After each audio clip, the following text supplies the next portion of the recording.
স্বাগতম প্রত্যেককে আমার চ্যানেলে। আজকের আলোচনার বিষয়বস্তু হলো সমীকরণ সম্পর্কে আরও জানি। প্রিয় শিক্ষার্থী বন্ধুরা, তোমাদের অনেকের মধ্যেই সমীকরণ সম্পর্কে প্রশ্ন আছে মনে হচ্ছে। তাহলে চলো একটি গল্পের মাধ্যমে বিষয়টি বোঝার চেষ্টা করি। মনে করো স্বপ্নীল মিতার চেয়ে 2 বছরের ছোট। এখানে স্বপ্নীল এবং মিতা দুইজন ব্যক্তি, একজন হলো ছেলে আর একজন হলো মেয়ে। তো এদের দুজনের মধ্যে মনে করো স্বপ্নীল মিতার চেয়ে 2 বছরের ছোট, মানে স্বপ্নীল মিতার চেয়ে 2 বছরের ছোট, অর্থাৎ মিতার বয়স যত তার থেকে স্বপ্নীল 2 বছরের ছোট। যদি মিতার বয়স x বছর হয় তবে স্বপ্নীলের বয়স হবে x-2। বলো তো কেন? যেহেতু এখানে বলা হচ্ছে যে স্বপ্নীল মিতার চেয়ে 2 বছরের ছোট, তাহলে এখন মিতার বয়স যদি আমরা ধরে নেই, কেননা স্বপ্নীল মিতার বয়সের উপর নির্ভরশীল, এই কারণে আমরা আগে মিতার বয়সটাকে ধরে নেব, যেটার উপর নির্ভরশীল সেটাকে ধরে নিতে হয়। তাহলে যদি মিতার বয়স x বছর হয় তাহলে স্বপ্নীলের বয়স কত হবে? যেহেতু স্বপ্নীল মিতার চেয়ে 2 বছরের ছোট, তাহলে মাইনাস হবে x-2, এটাই হবে স্বপ্নীলের বয়স, তাই না? এখন ধরো স্বপ্নীলের বয়স 12 বছর, তাহলে মনে করো যে স্বপ্নীলের বয়স 12 বছর, তাহলে x-2 এবং 12 এর মধ্যে নিশ্চয়ই একটি সম্পর্ক আছে। সম্পর্কটি হলো যে x-2 ইজ ইকুয়াল 12, কারণ সমীকরণ মানেই হচ্ছে যে এর দুইটা পক্ষ, বাম পক্ষ ডান পক্ষ সমান। বাম পক্ষ ডান পক্ষ সমান। কিভাবে এটা সমান হলো প্রিয় শিক্ষার্থী বন্ধুরা? যেহেতু স্বপ্নীল মিতার বয়সের চেয়ে 2 বছরের ছোট, তাহলে মিতার বয়স যদি x বছর হয় তাহলে স্বপ্নীলের বয়স কত? x-2। আবার এখানে নির্দিষ্টভাবে আমরা ধরে নিলাম স্বপ্নীলের বয়স 12 বছর, তাহলে এইটাও হচ্ছে স্বপ্নীলের বয়স, আবার এই 12 হচ্ছে স্বপ্নীলের বয়স, তাহলে এই বয়সটা আর এই বয়সটা কি সমান হয়ে গেল, তাই না? তাহলে x-2 এবং 12 এর মধ্যে নিশ্চয়ই একটি সম্পর্ক আছে। সম্পর্কটি হলো x-2 ইজ ইকুয়াল 12। আশা করি প্রিয় শিক্ষার্থী বন্ধুরা বুঝতে পেরেছ। এটি হলো x চলক বিশিষ্ট একটি সমীকরণ। প্রিয় শিক্ষার্থী বন্ধুরা, এবার চলো x এর বিভিন্ন মানের জন্য x-2 এর মানগুলো বের করে নিচের ছকটি পূরণ করি। তোমাদের এখানে একটা ছক দেওয়া আছে প্রিয় শিক্ষার্থী বন্ধুরা, খেয়াল করো। এই ছকটার মধ্যে x এর মান দেওয়া আছে। x চলকের মান হচ্ছে নির্দিষ্ট, তাহলে x-2 x এর মানের উপর নির্ভরশীল, তাহলে xটাকে আমরা বলবো স্বাধীন এবং x-2 কে বলবো অধীন, কারণ x-2 x এর মানের উপর নির্ভরশীল। তাহলে x এর মান 2, 3, 4, 5, 6, 7, 8, 9, 10, 11, 12, 13, 14, 15, 16, 17। তাহলে x-2 এর মানগুলো কি আসবে?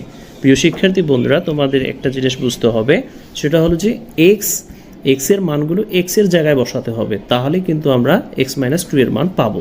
তো আমরা যদি প্রথমে x এর মান 2 বসাই, তাহলে এই জায়গায় যদি আমরা x এর মান 2 বসাই, তাহলে 2-2, তাহলে যদি বিয়োজন এবং বিয়োজ্য মিলে যায় তাহলে 0 হয়, তোমরা সকলেই জানো। তো এখন যদি x এর মান আমরা 3 ধরি, তাহলে 3 থেকে -2 করলে কি হবে? এই ঘরে 1 হবে। আবার x এর মান যদি আমরা 4 ধরি, x এর মান যদি 4 ধরি, তাহলে 4 থেকে যদি 2 মাইনাস করি তাহলে এখানে 2 হবে। আবার x এর মান 5 ধরলে 5 থেকে 2 মাইনাস করলে 3 হবে। x এর মান 6 ধরলে 6 থেকে 2 বিয়োগ করলে 4 হবে। আবার x এর মান 7 ধরলে 7 থেকে -2 করলে 5 হবে। x এর মান 8 ধরলে 8 থেকে যদি 2 মাইনাস করো তাহলে 6 হবে। আবার x এর মান 9 ধরলে 9 থেকে 2 মাইনাস করলে 7 হবে। আবার x এর মান 10 ধরলে 10 থেকে 2 মাইনাস করলে 8 হবে কিনা? আবার যদি তোমরা 11 ধরো, 11 থেকে যদি 2 মাইনাস করো তাহলে 9 হবে। 12 থেকে যদি 2 মাইনাস করো 10 হবে। 13 থেকে যদি 2 মাইনাস করো 11 হবে। 14 থেকে যদি 2 মাইনাস করো 12 হবে। আবার যদি 15 থেকে 2 মাইনাস করো 13 হবে। 16 থেকে যদি 2 মাইনাস করো তাহলে কত হবে প্রিয় শিক্ষার্থী বন্ধুরা? তাহলে 14 হবে। আবার যদি 17 থেকে যদি তুমি 2 মাইনাস করো তাহলে হবে 15। তো আশা করি প্রিয় শিক্ষার্থী বন্ধুরা ছকটি পূরণ তোমরা বুঝতে পেরেছো। তো এবারে প্রিয় শিক্ষার্থী বন্ধুরা দেখো, টেবিলের খালি ঘরগুলো পূরণ করো। টেবিলটি লক্ষ্য করো, দেখতে পাবে একমাত্র x সমান 14 এর জন্য x-2 ইজ ইকুয়াল 12 সম্পর্কটির বাম পক্ষ ও ডান পক্ষ সমান হয়। তাহলে এক্সের অন্য কোনো মান যেমন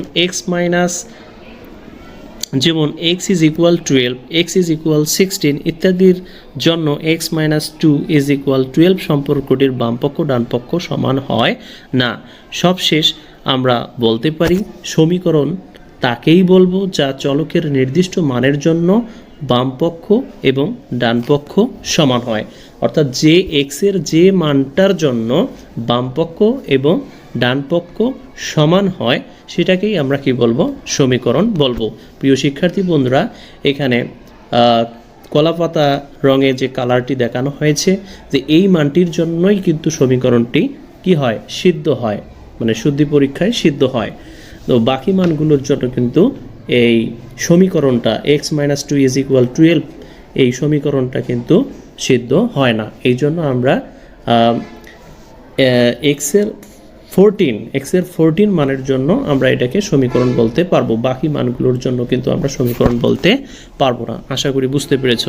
প্রিয় শিক্ষার্থী বন্ধুরা, তোমরা নিশ্চয়ই জানো চলকযুক্ত বীজগাণিতিক রাশিকে বৃহত্তর বা ক্ষুদ্রতর চিহ্নের মাধ্যমেও প্রকাশ করা যায়। যেমন এক্স মাইনাস 1 গ্রেটার দ্যান 8। তার মানে এটা দ্বারা কি বুঝাইলো? যে এক্সের যে মান সেই মানটা থেকে যদি আমরা 1 মাইনাস করি তাহলে দেখা যাবে 8-এর থেকে কিন্তু বড় হবে। আবার 2y প্লাস 7 লেস দ্যান 13, আবার y এর যে মানটাই আমরা নেই না কেন সেই মানটার সাথে যদি 2 গুণ করি, আবার যদি তার সাথে 7 যোগ করি তাহলে দেখা যাবে তার চেয়ে 13 কি হবে? বড় হবে। z গ্রেটার দ্যান 15, অর্থাৎ জেটের মানটা 15-এর থেকে বড় হবে ইত্যাদি। তবে এই ধরনের চলকযুক্ত বীজগাণিতিক সম্পর্ককে সমীকরণ বলা যাবে না, কারণ সমীকরণ হতে গেলে চলক থাকতে হবে এবং সমান চিহ্ন থাকতে হবে। একটু চিন্তা করে দেখো তো কেন তাদেরকে সমীকরণ বলা যাবে না? এই সম্পর্কগুলোর মধ্যে কি সমান চিহ্ন আছে? তোমরা খেয়াল করো ভালো করে প্রিয় শিক্ষার্থী বন্ধুরা, এগুলোর মধ্যে কিন্তু কোনো কি সমান চিহ্ন নেই। এগুলো কি চলকের নির্দিষ্ট মানের জন্য সিদ্ধ হয়? নিশ্চয়ই না, তাই না? বৃহত্তর বা ক্ষুদ্রতর চিহ্নযুক্ত রাশিগুলো চলকের অসংখ্য মানের জন্য সঠিক হয়ে থাকে। প্রিয় শিক্ষার্থী বন্ধুরা, বৃহত্তম বা ক্ষুদ্রতর চিহ্নযুক্ত রাশিগুলোর চলকের অসংখ্য মানের জন্য কিন্তু সঠিক হয়ে থাকে। নিচের সম্পর্কটি লক্ষ্য করো। 15 প্লাস 7 ইজ ইকুয়াল 21, এটি কি সমীকরণ? তোমরা কিন্তু আমার এর পূর্বে যদি ক্লাস করে থাকো তো তাহলে অবশ্যই তোমরা বুঝে ফেলছো যে 15 প্লাস 7 ইজ ইকুয়াল 21 এটা সমীকরণ নয়, কারণ এটি একটি পাটিগণিতীয় সম্পর্ক। এটি কি সমীকরণ? সম্পর্কটিতে কিন্তু সমান চিহ্ন আছে। চিন্তা করে উত্তর দাও। হ্যাঁ, সমান চিহ্ন আছে, কিন্তু এখন কি নেই? চলক নেই। তোমরা পূর্বেরটাতে খেয়াল করো যে এগুলোকে এক্স মাইনাস 1 গ্রেটার দ্যান 8 এটাকে আমরা সমীকরণ বলতে পারতেছি না। কেন? কারণ এখানে সমান চিহ্ন নেই কিন্তু চলক আছে। আবার এইখানে খেয়াল করো প্রিয় শিক্ষার্থী বন্ধুরা, 15 প্লাস 7 ইজ ইকুয়াল 21, এখানে সমান চিহ্ন আছে কিন্তু চলক নেই। এই কারণে এটিকেও আমরা সমীকরণ বলতে পারবো না। প্রিয় শিক্ষার্থী বন্ধুরা, আশা করি তোমরা আজকের ক্লাসটি ভালো মতো বুঝতে পেরেছো। ভালো থাকবে, সুস্থ থাকবে, দেখা হবে পরবর্তী ক্লাসে। আসসালামু আলাইকুম ওয়া রাহমাতুল্লাহি ওয়া বারাকাতুহু।